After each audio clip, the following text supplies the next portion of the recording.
아이가 죽은 것이 아니라 잔다 라는 제목으로 함께 하나님의 말씀을 나누고자 합니다. 예수님의 공생의 사역, 3년 동안 공생의 사역을 좀 생각을 해보면 많은 사람들이 사실은 예수님을 좋아했고 예수님을 따랐습니다. 그런데 모두가 다 예수님을 좋아하고 따른 것은 아니었고, 예수님의 사역에 대해서 불만을 가진 사람들도 있었고, 불평하는 사람들도 있었고, 견제하는 사람들도 있었다라는 거죠. 소위 종교 지도자들, 대제사장이나 서기관이나 바리새인이나 오늘 본문 속에 등장하는 회당장 같은 경우는 예수님을 경계하고 예수님을 어떻게 해서건 트집 잡으려고 하는 모습들을 성경은 우리에게 소개하고 있습니다. 회당이라고 하는 개념은 사실 성경 처음부터 나왔던 개념은 아니고 조금 후반에 나왔던 개념인데요. 이스라엘 백성들은 예배를 드릴 수 있는 곳이 딱 한 곳에서만 드릴 수 있었죠. 어디였습니까? 성전에서만 드릴 수 있었습니다. 그런데 바벨론에 의해서 예루살렘이 무너지고 나서 성전이 파괴되어져 버렸죠. 그리고 많은 사람들이 포로로 끌려가서 다른 나라에서 살기 시작했다는 겁니다. 그러면 그 나라에 있는 사람들은 예배를 드릴 수 있을까요? 없을까요? 없는 겁니다. 제사를 드릴 수 없는 겁니다. 제사를 어디서만 드려야 되니까요? 성전에서만 드려야 되니까 그렇습니다. 근데 이 흩어진 사람들이 자신의 신앙들을 유지하기 위해서 모여서 함께 말씀도 보고 모여서 함께 기도하는 곳을 만들었는데 그곳의 이름이 바로 뭐였겠습니까? 회당이라고 하는, 요즘으로 따지면 뭐와 가깝습니까? 교회와 가까운 회당을 짓기 시작했다는 것이고, 이 사람들이 포로된 땅에서 다시 예루살렘으로 돌아왔었을 때도 이 회당의 역할들이 축소되지 않고 계속 유지되고 있었고, 그곳을 관리하는 사람의 장을 뭐라고 부르는 겁니까? 회당장이라고 부르는 겁니다. 근데 이 회당장이 예수님을 불편해했던 이유는 예수님이 안식일날 와서 자꾸 병을 고치고 뭔가 기적을 행하는 모습들 때문에 안식일을 어기는 것처럼 여겨졌기 때문에 그렇습니다. 굉장히 불편한 거죠. 율법을 어기는 사람이 자꾸 와서 하나님의 말씀을 전하는 것이 회당장 눈에는 좋게 보이지 않았습니다. 근데 오늘 말씀을 읽어봤더니 이 회당장이 예수님께 스스로 찾아오는 장면을 우리에게 소개하고 있는 거죠. 웬만하면 찾아오지 않죠. 그런데 예수님께 찾아와서 간절히 부탁하는 내용들이 있었다는 것을 성경은 우리에게 소개하고 있습니다. 우리 21절부터 23절까지 있는 말씀을 같이 한번 읽어보도록 하겠습니다. 함께 읽겠습니다. 예수께서 배를 타시고 다시 맞은편으로 건너가시니 큰 무리가 그에게로 모이거늘 이에 바닷가에 계시더니 회당장 중에 하나인 야이로라 하는 이가 와서 예수를 보고 발 아래 엎드리어 간곡히 구하여 이르되 내 머리카락이 죽게 되었사오니 오셔서 그 위에 손을 얹으사 그로 구원을 받아 살게 하소서 하거늘, 이렇게 이야기를 하고 있습니다. 그러니까 회당장 야이로라고 하는 사람이 있었는데 이 사람이 예수님 앞에 찾아왔다는 거죠. 찾아와서 어떻게 했습니까? 엎드려서 간곡히 구했다라는 겁니다. 원래 찾아올 사람입니까? 못 찾아올 사람입니까? 절대 찾아올 사람이 아니라는 거예요. 내 자존심 때문에로 찾아올 사람이 아니란 말입니다. 그런데 예수님 앞에 찾아와서 무릎 꿇고 간절히 구하기 시작했습니다. 어떤 문제가 있었습니까? 내 딸이 죽게 됐다는 겁니다. 내 딸이 죽게 되었으니 오셔서 내 딸을 좀 살려주십시오라는 것이 이 회당장의 소원의 내용이었음을 성경은 우리에게 이야기하고 있습니다. 가정이긴 합니다만 만약에 회당장이 자기 자신이 아팠으면 예수님을 찾아왔을까요? 웬만한 자존심으로는 그 일을 하지 않는다는 겁니다. 나 아파오면 그냥 내가 아프고 말지, 내가 그냥 아픈 고통 가운데 있고 말지, 내 자존심 구겨가면서 예수님 찾아올 일 없다라는 겁니다. 그런데 이 사람이 예수님을 찾아온 이유는 다른 문제가 아니었죠. 누구 문제였다는 겁니까? 자녀 문제였다는 겁니다. 우리 부모된 믿음의 식구들도 마찬가지 아닙니까? 내가 아픈 것이 더 아픕니까? 내 자녀가 아픈 것이 더 마음이 아픕니까? 자녀가. 네. 전 다 똑같이 대답하실 줄 알았는데 사실 내가 아픈 것보다 내 자녀가 아픈 것이 더 마음이 아픈 거죠. 저는 말씀은 거울이라고 했으니까 우리 사랑하는 믿음의 식구들 혹여나 자녀의 문제로 고민하게 될 상황이 생긴다면 다른 그 어떤 일들보다 하나님 앞에 기도할 수 있는 주의 백성들이 되시기를 주님의 이름으로 간절히 축원합니다. 그것이 성경에서 이야기하고 있는 가장 빠른 해결 책임을 성경은 우리에게 말해주고 있기 때문에 그렇습니다. 이 간절함을 들으신 예수님이 회당장과 함께 회당장의 집으로 가게 됩니다. 예수님도 그 간절함을 보신 거겠죠.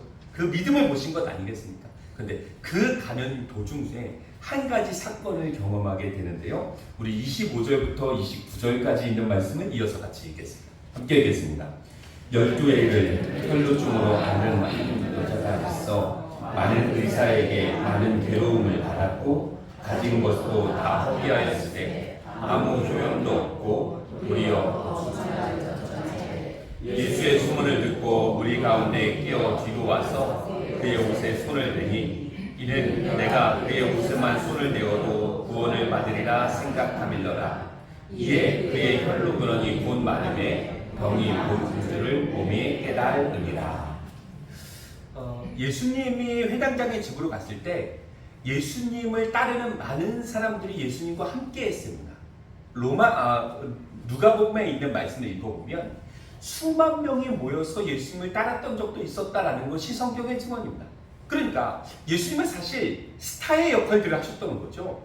하나님의 말씀을 전하고 사람들을 치유하고 오병이어로 사람들을 배불리고 그런 여러 가지 사역들이 많은 사람들을 예수님을 따르게 했고 그 예수님이 갈 때마다 많은 사람들이 모여서 함께 움직였다는 것을 우리는 생각해 볼 수 있는 겁니다. 그러니까 예수님이 보통 가는 길에 많은 사람들과 함께 부딪히는 일들이 많았을까요? 적었을까요? 당연히 많았겠죠. 우리가 보통 TV에서 스타들이 이렇게 갈 때 사람들이 경호해 가면서 가는 그 상황을 생각해 본다면 예수님의 모습도 크게 다르지 않았을 거라는 겁니다. 그런데 그렇게 많은 사람들이 구름대처럼 모여서 함께 가는 과정 속에 예수님을 찾아온 한 여인에 대해서 소개를 해주고 있는 거죠. 12년 동안 혈루병을 앓았던 여인이었습니다. 이 혈루병이라고 하는 것은 뭔가 몸에서 피가 흘러나온다라는 것을 의미하는 것인데 레위기법에 의하면 이 병은 어떤 병입니까? 부정한 병입니다. 그러면 부정한 병이 걸린 사람은 정상인들과 함께 생활할 수 없는 겁니다. 왜냐하면 다른 사람들도 부정하게 할 수 있는 가능성이 있기 때문에 그렇습니다. 그래서 이 사람은 공동체에서 떨어져 살아야 되는 거죠. 그러면 이 여인 입장에서 바라본다면 공동체로 얼마나 들어가고 싶겠습니까? 사랑하는 가족 안으로, 사랑하는 이웃들 안으로 얼마큼 들어오고 싶었겠습니까? 그래서 그 간절함을 가지고 이 혈루병이 낫기 위해서 많은 의원들을 찾아가기도 했고 자기의 있는 돈을 다 썼음에도 불구하고 그 병이 낫지 않았다라는 겁니다. 더 중하여졌다라는 것이 성경의 표현이죠. 내가 할 수 있는 모든 방법을 다 썼는데 그 방법이 해결책으로 다가오지 않았다라는 겁니다. 근데 이 과정 속에 누구에 대한 소문을 듣습니까? 예수님에 대한 소문을 들었다는 겁니다. 그러니까 예수님이 직접 말씀하신 것이 아니라 예수님에 대한 무엇을 들었다고요? 소문을 들었다는 겁니다. 근데 예수님에 대한 소문을 듣고 나서 그 여인 마음 가운데 뭐가 생겼다는 겁니까? 믿음이 생겼다는 겁니다. 어떤 믿음이요? 내가 예수님 만나면 나도 뭐 할 수 있다는 겁니까? 나을 수 있다라고 하는 믿음이 생겼다는 겁니다. 그래서 그 많은 인파들을 뚫고서 이 여인이 예수님을 찾아오게 되어지는 것이고 예수님의 옷가를 만지는 장면을 성경은 우리에게 소개하고 있습니다. 나았을까요? 안 나았을까요? 나았습니다. 그 나은 것을 누가 알았습니까? 여인이 알았다는 겁니다.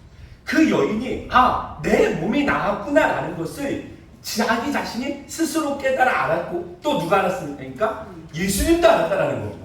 예수님이 그래서 제자들한테 물어보죠. 우리 그 이후에 있는 말씀을 같이 한번 읽어볼 텐데요. 우리 31절부터 34절까지 있는 말씀을 같이 읽겠습니다. 함께 읽겠습니다. 제자들이 여짜오되 31절부터 34절입니다. 제가 읽겠습니다. 제자들이 여짜오되 무리가 애워싸 미는 것을 보시며 누가 내게 손을 대었느냐 물으시나이까 하되 예수께서 이 일 행한 여자를 보려고 둘러보시니 여자가 자기에게 이루어진 일을 알고 두려워하여 떨며 와서 그 앞에 엎드려 모든 사실을 여쭈니 예수께서 이르시되 딸아 내 믿음이 너를 구원하였으니 평안히 가라 내 병에서 놓여 건강할지어다. 이렇게 얘기합니다. 그러니까 이 상황을 생각해 보면 많은 사람들이 예수님을 밀면서 가고 있는 상황이었습니다. 그런데 그 많은 사람들이 예수님의 몸에 닿았을 것이고 예수님의 옷에 손이 닿았을 텐데 그 사람들에게는 예수님의 능력이 나타나지 않았습니다. 신기하죠? 예수님이 아무 말씀도 하신 것도 아니고 예수님은 동일하게 가고 계신데 유일하게 예수님의 능력을 경험한 여인은 한 명밖에 없었다는 거죠. 그 여인은 무엇을 가지고 있었다는 겁니까? 믿음을 가지고. 어떤 믿음이요? 내가 예수님의 옷자락에 손만 대도 나을 수 있겠다라고 하는 믿음을 갖고 있었기 때문에 나았다라는 거죠. 그러니까 많은 사람들이 다 옷을 댔음에도 불구하고 예수님의 옷에 손을 댔고 몸이 부딪혔음에도 불구하고 예수님의 능력은 나타나지 않았습니다. 누구한테만요? 믿음을 가진 여인에게만 예수님의 능력이 나타났다라는 것을 성경은 우리에게 알려주고 있는 겁니다. 그러니까 결국 예수님의 능력은 동일한 거죠. 예수님의 존재는 변하지 않는 겁니다. 근데 그 능력과 그 일하심을 경험할 수 있는 사람들은 분명히 정해져 있다는 거죠. 어떤 사람들입니까? 믿음을 가진 사람들은 그 능력을 경험하게 된다는 거예요. 목사라고 하는 직분이 예수님의 능력을 경험하는 것이 아니라는 겁니다. 신학교육을 배웠다라고 하는 그 지식의 수준이 예수님의 능력을 경험하는 것이 아니라는 겁니다. 예수님의 능력을 믿음으로 받아들인 사람이 그 능력을 경험하게 된다는 것을 성경은 우리에게 이야기해주고 있는 겁니다. 우리가 여기 동일하게 지금 예배의 자리에 앉아 있습니다. 그리고 우리는 동일하게 하나님의 말씀을 듣고 믿음의 결단을 하게 됩니다. 결국 이 동일한 시간, 동일한 장소에서 우리는 같이 앉아 있는데 누구에게는 의미 있는 예배가 될 수 있고 누구에게는 아무런 의미가 되지 않는 예배가 될 수도 있는 겁니다. 무엇의 차이를 이야기하는 겁니까? 믿음의 차이를 이야기하는 것 아니겠습니까? 결국 우리는 이 예배 가운데 무엇을 가져야 되는 겁니까? 믿음을 가져야 되는 겁니다.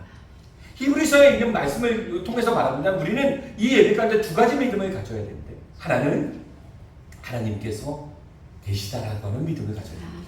이곳에 누가 계시다라는 겁니까? 하나님이 영으로 계시다라고 하는 믿음을 가져야 됩니다. 두 번째는 어떤 믿음입니까? 하나님을 찾는 사람들에게 반드시 상을 주신다라고 하는 믿음을 가져야 됩니다. 그래서 이 시간은 우리가 어떤 시간이 되어야 되냐면 하나님께서 우리에게 주실 상들을 기대하는 시간이 되어줘야 되는 것이고 그 믿음을 가지고 예배하는 사람들에게 하나님은 그 믿음의 능력을 나타내실 분이라는 것을 성경은 우리에게 알려주고 있는 것이죠. 하나님께서 주신 그 거룩한 믿음으로 주의 능력을 경험할 수 있는 주의 백성들이 되시기를 주님의 이름으로 간절히 축원합니다. 그 믿음을 보신 하나님이 예수님이 여인에게 뭐라고 이야기합니까? 내 믿음이 너를 구원하였다라는 겁니다. 내 병에서 놓여 건강할지라고 예수님 말씀해 주셨다라는 겁니다. 여인이 너무 좋았겠죠. 그리고 이 모습을 바라봤던 회당장도 참 좋았을 것 같습니다. 믿음을 가지고 있으면 나음을 얻을 수 있는구나. 그런데 이 과정 속에 회당장의 집에 있는 사람들이 예수님을 찾아오게 됩니다. 그리고 이런 이야기를 하는 모습을 성경은 우리에게 소개하고 있는데요. 뭐라고 이야기를 하냐면 당신의 딸이 죽었다라는 겁니다. 그러면서 무슨 얘기를 하냐면 예수님을 더 이상 괴롭히실 필요가 없습니다 라고 이야기를 합니다. 재밌죠? 두 가지 이야기를 하고 있습니다. 당신의 딸이 죽었습니다. 선생님을 괴롭힐 필요가 없습니다. 그러니까 이 회당장의 집에서 온 사람들은 어떤 지금 생각을 갖고 있는 거냐면 예수님은 아픈 사람들을 낫게 하실 수 있는 분이라는 것을 알겠다라는 겁니다. 그런데 죽은 사람들 뭐 할 수 없다라는 겁니까? 살릴 수 없다라는 겁니다. 그러니까 예수님 더 이상 괴롭히지 말라는 겁니다. 선생님 더 이상 괴롭히지 말라는 겁니다. 이 사람들이 가지고 있는 생각에는 예수님은 아픈 사람들은 낫게 할 수 있지만 죽은 사람들은 살릴 수 없다는 거죠. 그 이야기를 하고 있는 거죠. 그런데 이 말을 들으신 예수님께서 이렇게 이야기하는 장면을 성경은 우리에게 소개하고 있습니다. 우리 36절부터 40절 전반절까지 있는 말씀을 우리 같이 한번 읽어보도록 하겠습니다. 함께 읽겠습니다. 예수께서 그 하는 말을 곁에서 들으시고 회당장에게 이르시되 두려워하지 말고 믿기만 하라 하시고 베드로와 야고보와 야고보의 형제 요한 외에 아무도 따라옴을 허락하지 아니하시고 회당장의 집에 함께 가사 떠드는 것과 사람들이 울며 심히 통곡함을 보시고 들어가서 그들에게 이르시되 너희가 어찌하여 떠들며 우느냐 이 아이가 죽은 것이 아니라 잔다 하시니 그들이 비웃더라. 이 얘기를 들으셨던 예수님이 회당장에게 뭐라고 이야기하냐면 두려워하지 말고 뭐만 하래요? 믿기만 하래요. 그러면 우리가 예수님 편에서 생각해보면 우리 입장에서 생각해보면 이런 겁니다. 아픈 사람이 병을 낫게 되어지는 것들은 좀 가능한 일일 것 같습니다. 그렇죠? 근데 죽은 사람들이 다시 살아나는 것은 어려운 일일 것 같다라는 거죠. 그건 누구 생각입니까? 내 생각인 거죠, 내 생각. 그런데 예수님 편에서는 그 얘기를 드신 예수님이 말씀하신 거 뭐라고 얘기합니까? 두려워하지 말고 믿기만 하라는 겁니다. 그러니까 믿음을 가진 사람에게는 예수님의 능력은 아픈 사람을 고치는 것이나 죽은 사람을 살리는 것이나 하나님 편에서는 예수님 편에서는 그 일이 어려운 일이라는 겁니까? 아니라는 겁니까? 아니라는 겁니다. 쉬운 일이라는 겁니다. 똑같이 예수님의 능력이 필요한 일이지 그 일들이 경중을 따지는 일들은 아니라는 겁니다. 이 일은 어렵기 때문에 안 되고 이 일은 쉽기 때문에 되는 그것은 나의 생각인 거고 예수님 입장에서 예수님의 관점 속에서는 큰 일이든지 작은 일이든지 아무런 상관이 없는 겁니다. 그 일들을 무엇으로 바라볼 수 있는 믿음을 가지고 바라볼 수 있는 사람들에게는 예수님의 모든 일들은 가능한 일이 되어지는 겁니다. 그래서 성경은 우리에게 분명히 이야기하고 있는 거죠. 믿는 자에게는 능치 못할 일이 없다는 거예요. 우리 사랑하는 예담교회 믿음의 식구들이 하나님과의 관계 속에서는 이런 믿음을 회복할 수 있으시기를 주님의 이름으로 간절히 축원합니다. 내가 갖고 있는 생각과 내가 갖고 있는 경험과 내가 갖고 있는 판단 때문에 예수님의 능력을 제한시킬 필요가 없는 겁니다. 예수님은 우리를 위해서 얼마든지 일하실 수 있는 분이고 언제든지 일하실 수 있는 분임을 우리에게 소개하고 있기 때문에 그렇습니다. 이제 이 믿음을 갖고 있는 회당장과 예수님과 제자들이 함께 회당장의 집으로 들어가게 됩니다. 들어가 봤더니 벌써 아이가 죽은 소식을 듣고 많은 사람들이 와서 울고 통곡하고 있었습니다. 그런데 그 사람들을 향해서 예수님이 이야기를 하죠. 뭐라고 이야기합니까? 이 아이가 죽은 것이 아니라 자고 있다라는 겁니다. 그런데 이 이야기를 들었던 그 울고 있는 사람들이 갑자기 뭐 하기 시작했대요? 비웃기 시작했대요. 그러니까 막 울고 있다가 갑자기 킁킁대면서 웃기 시작한 거죠. 참 감정의 변화가 참 신기하네요. 막 울고 있던 사람이 갑자기 웃기 시작했다는 거. 정확하게 이야기하면 비웃기 시작했다는 거죠. 그러면 이 비웃는 사람들의 마음을 우리가 좀 생각을 해보면 이 사람들 상황에서 좀 생각을 해보면 너무나 분명한 거죠. 뭡니까? 내가 죽은 것 내가 봤다라는 겁니다.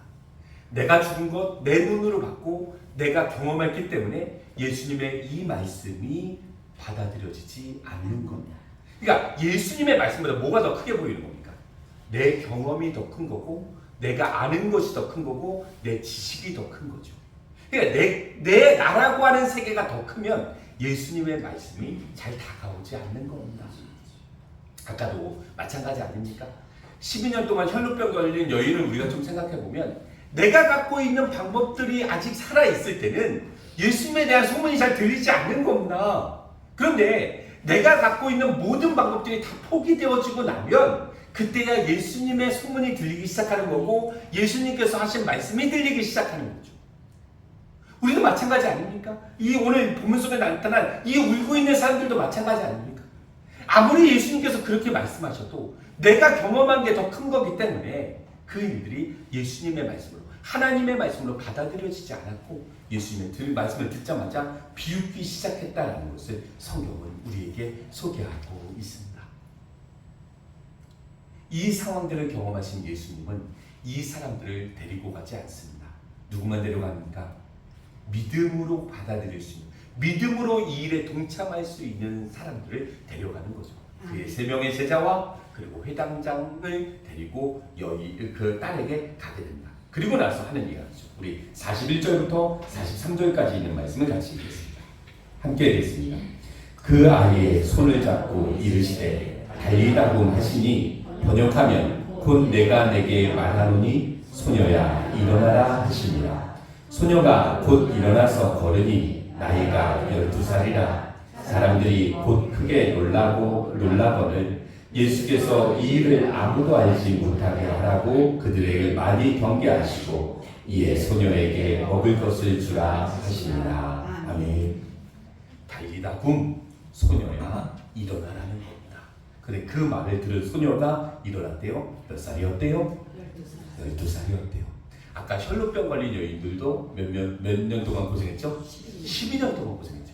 그러니까 12년 동안 혈루병 걸린 그 여인이 자기의 이야기를 고백할 때 이 회당장은 더욱더 분명해졌겠죠. 이 사람도 12년 동안 고생했는데 내 딸도 지금 12살인데 그러면 이렇게 낳은 그 기적이 우리 딸에게도 일어날 수 있겠구나. 그런 믿음을 왜 안 가졌겠습니까? 결국 그 이야기를 성경은 우리에게 해주고 있는 것이죠. 그리고 먹을 것을 주라고 이 아이가 살아났다라고 하는 증거를 예수님께서 드러내는 장면을 성경은 우리에게 소개하고 있습니다.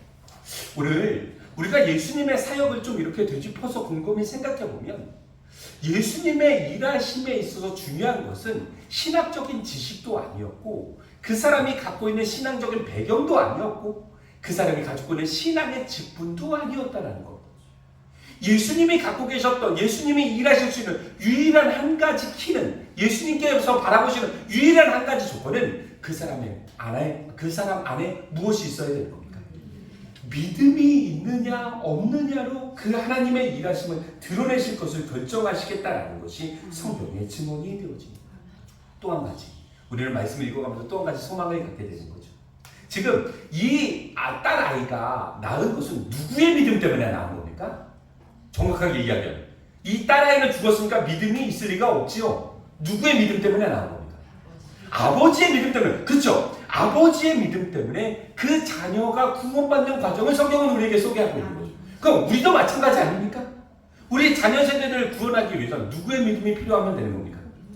나의 믿음이 필요해요. 우리 자녀의 믿음이 있어서 믿음을 고백하면 너무나 좋겠지만 그 전 단계로 성경은 우리에게 소개하고 있는 것인데 그 자녀들을 구원하기 위한 믿음이 누구한테 있으면 되는 겁니까? 나에게 있으면 되는 겁니다. 내가 그 믿음을 가지고 기도하면 되는 것이고 그 믿음을 가지고 하나님을 찾으면 되는 것 아니겠습니까? 결국 그 믿음을 통해서 예수님은 일하실 수 있는 겁니다. 나에게도 일하실 수 있는 것이고 우리 자녀에게도 일하실 수 있는 분임을 성경은 우리에게 알려주고 있습니다. 이 일들을 경험하기 위해서 우리가 해야 될 일들은 우리의 생활, 우리의 생각, 우리의 경험을 주님 앞에 겸손히 내려놓는 것입니다. 그것을 내려놓지 않으면 예수님의 사역에 동참할 수도 없다라는 것을 성경은 우리에게 이야기하고 있습니다. 믿음을 가져야 된다는 얘기도 알겠습니다. 그리고 예수님의 능력을 제한시키지 말아야 된다는 것도 알겠습니다. 그런데 이게 쉬운 일일까요? 어려운 일일까요? 쉽지 않은 일입니다. 왜냐하면 이런 잘못을 범한 많은 하나님의 사람도 있었는데 그 중에 누구도 있었습니까? 모세라는 사람도 있었거든요. 이스라엘 백성들이 광야에서 출애굽을 하게 될 때 하나님께서 만나와 메추라기로 너희를 먹이겠다라고 말씀하신 적이 있었습니다. 그런데 그 얘기를 들었던 모세가 뭐라고 이야기합니까? 하나님, 지금 바다에 있는 고기를 다 잡은들, 우리가 갖고 있는 가축을 다 잡은들 이 사람들 다 배불릴 수 있겠습니까? 오히려 따져묻는 거죠. 누가요? 모세가요. 믿음이 좋다라고 하는 모세. 이 모세는 어떤 사람이었습니까? 하나님을 직접 대면해서 알던 사람이었거든요. 근데 그 사람들조차도 하나님의 능력을 제한시켰던 잘못을 범한 적이 있었다라는 거예요. 그러니까 이 잘못은 누구도 범할 수 있는 겁니까? 나도 범할 수 있고 우리도 범할 수 있는 겁니다. 내가 갖고 있는 생각과 내가 갖고 있는 판단으로 하나님의 능력이 좀 부족하지 않을까? 좀 모자르지 않을까? 그렇게 제한시킬 수 있는 잘못을 우리도 범할 수 있다는 겁니다. 그런데 그런 이야기를 들으신 하나님은 뭐라고 말씀하십니까? 여호와의 손이 짧으냐? 무슨 얘기입니까? 짧지 않다는 얘기입니다. 그렇죠. 그렇게 믿음의 부족함을 갖고 있는 우리를 향해서 하나님은 분명하게 얘기하는 겁니다. 말씀하고 계신 겁니다. 여호와의 손은 짧지 않다라는 겁니다. 믿음만 가지고 있으면 누구나 다 예수님을 경험할 수 있다는, 예수님의 능력을 경험할 수 있다라고 하는 성경의 약속을 우리에게 알려주고 계신 것 아니겠습니까? 아멘. 내가 갖고 있는 생각으로 예수님의 능력 제한하지 않으시기를 주님의 이름으로 간절히 축원합니다. 아멘. 저는 예담교회 담임 목사니까 예담교회가 건강한 모습으로 성장할 수 있기를 소망합니다. 아멘. 이 꿈이 여러 가지 조건과 상황을 보면 분명히 다 채워지지 않는 부분들이 있을 겁니다. 그런데 결국 예수님이 저에게 요구하는 건 뭐겠습니까? 믿음이 아니겠습니까? 하나님께서 우리 예담교회를 건강하게 잘 성장시키겠구나라고 하는 믿음만 제가 놓치지 않으면 그 믿음을 보시고 예수님은 언제든지 일하실 수 있는 분이라는 것을 성경은 우리에게 알려주고 있는 거죠. 저는 저희 믿음의 식구들이 이런 동일한 믿음으로 이 땅의 삶을 살아가시기를 주님의 이름으로 간절히 축원합니다. 내 안에 믿음을 포기하지 않는 겁니다. 뭐에 대한 믿음이요? 하나님의 능력에 대한 믿음, 예수님의 능력에 대한 믿음만 포기하지 않으면 예수님의 능력을 언제든지 경험될 수 있음을 성경은 우리에게 알려주고 있기 때문에 그렇습니다. 사랑하는 예담교회 믿음의 식구들 삶의 자리 가운데 하나님의 능력이 나타나시기를 주님의 이름으로 간절히 축원합니다. 그러기 위해서는 우리 안에 뭐가 회복되어야 됩니까? 예수님을 향한, 하나님을 향한 믿음이 회복되어져야 되는 것이고, 나에게 만약에 믿음이 없다면 우린 기도해야 되는 거예요. 뭐라고요? 나의 믿음 없는 것을 도와달라고 기도해야 되는 겁니다. 직분과도 상관없고 신앙의 지식과도 상관없고 오직 그 믿음의 기준으로만 예수님은 일하신다고 했습니다. 그 믿음을 주님 앞에 고백할 수 있는 거룩한 주의 백성들이 되어줘야 될 것입니다.